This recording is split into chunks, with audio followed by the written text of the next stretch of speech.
అందరికీ నమస్కారం అమ్మ. ఈరోజు మనం తెలుసుకుంటున్న అంశం ఏంటంటే 9వ తరగతి తెలుగులో 4వ పాఠ్యాంశమైన ఆత్మకథ అనే పాఠ్యాంశానికి సంబంధించి టోటల్ నోట్స్ను చూద్దాం. మొదటి ప్రశ్న, కాలం నా పాదాలకు నమస్కరిస్తుంది అనడంలో కవి ఉద్దేశం ఏమిటి? జాగ్రత్తగా స్క్రీన్ షాట్స్ తీసుకోండి మా. మళ్ళీ చెప్తున్నా అనుకోదండి. మీకు కనుక అక్షరాలు క్లియర్ కనిపించకపోతే నెట్ క్వాలిటీ పెంచుకొని స్క్రీన్ షాట్స్ తీసుకోండి. తనను గౌరవిస్తోంది అని కవిగారి ఉద్దేశం కావచ్చు. తర్వాత రెండవ ప్రశ్న, కవి నేడు సమాజంలో సత్కారం పొందడానికి తోడ్పడిన అంశాలేమిటి? ఇది స్క్రీన్ షాట్స్ తీసుకున్నానా. సమాజంలోని కుళ్ళును కడిగే ప్రయత్నం అయిపోతే నెక్స్ట్ చేశాడు. ఇది కంటిన్యూషన్. బిరుదులు సత్కారాలు అందుకున్నాడు. తర్వాత నెక్స్ట్ ఇది మూడవ ప్రశ్న, కవి తన పూర్వీకులు ఎదుర్కొన్న సవాళ్ళ గురించి ఏమి ఆలోచిస్తాడో రాయండి. జాగ్రత్తగా స్క్రీన్ షాట్స్ తీసుకోండి. మళ్ళీ చెప్తున్నా అనుకోదండి మా. మీకు అక్షరాలు కనుక క్లియర్ కనిపించకపోతే నెట్ క్వాలిటీ పెంచుకొని స్క్రీన్ షాట్స్ తీసుకోండి. తర్వాత నెక్స్ట్ ప్రశ్న, తర్వాతది క్రింది ప్రశ్నలకు సమాధానాలు రాయండి. దాంట్లో మొదటి ప్రశ్న, ఇవి పెద్ద ప్రశ్నలమ్మ. ఆత్మకథ పాఠ్యభాగంలో కవి వెలువరిచిన బాధామయ జీవితాన్ని మీ మాటల్లో రాయండి. తనకు జరిగిన అవమానాలు అయిపోతే నెక్స్ట్ కంటిన్యూషన్. గుర్తుకు వచ్చాయి, ఇది కంటిన్యూషన్. ఇది స్క్రీన్ షాట్స్ తీసుకోండి. తర్వాత రెండవ ప్రశ్న, కాలం నా ఆత్మకథను పాఠ్య గ్రంథంగా చదువుతుందని అనడంలో కవి ఆలోచనను గురించి రాయండి. స్క్రీన్ షాట్స్ తీసుకోండి. మళ్ళీ చెప్తున్నా అనుకోదండి. మీకు కనుక అక్షరాలు క్లియర్ కనిపించకపోతే నెట్ క్వాలిటీ పెంచుకొని స్క్రీన్ షాట్స్ తీసుకున్నాను. దానిని పాఠ్య గ్రంథంగా చదువుతుందని రచయిత ఉద్దేశం.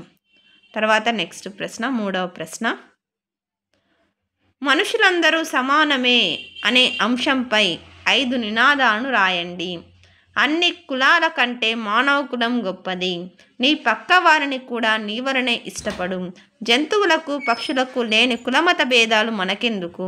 నెక్స్ట్ది, కలిసి ఉంటే కలదు సుఖం, చెలిమిని మించిన కలిమి లేదు. నెక్స్ట్ భాషాంశాల్లో క్రింది ఎరుపు రంగులో ఉన్న పదానికి అర్థం తెలుసుకుని సొంత వాక్యాలు రాయండి.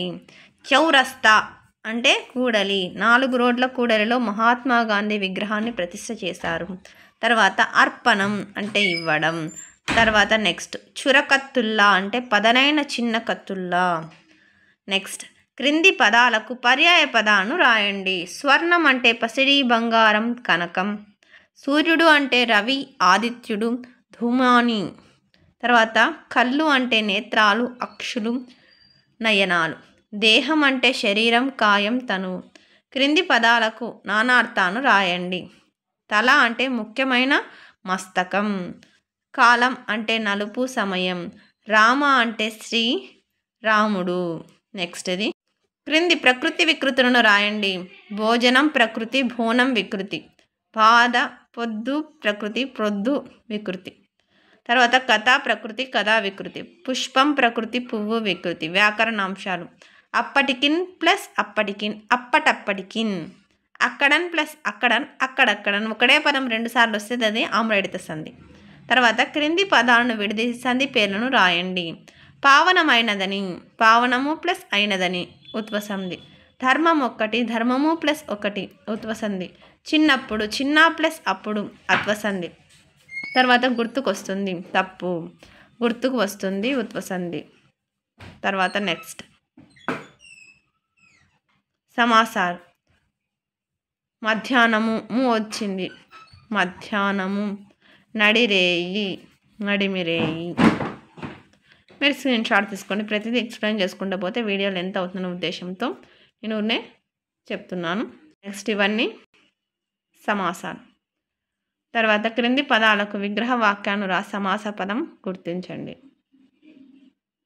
అందరికీ ధన్యవాదాలమ్మా. ఇంకా మన ఛానల్ సబ్స్క్రైబ్ చేసుకొని వాళ్ళు ఎవరండి దయచేసి సబ్స్క్రైబ్ చేసుకొని లైక్ చేసి షేర్ చేసి మీ ఫ్రెండ్స్కి, రిలేటివ్స్ అందరికీ సబ్స్క్రైబ్ చేసుకోమని చెప్పండి.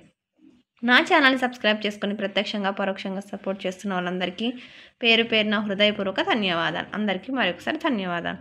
ఇక్కడ వీపు కాస అంటే విశేషణ పూర్వపద కర్మధారయ సమాసం అని అర్థం. ఓకేనా నాన్న? అందరికీ ధన్యవాదములు.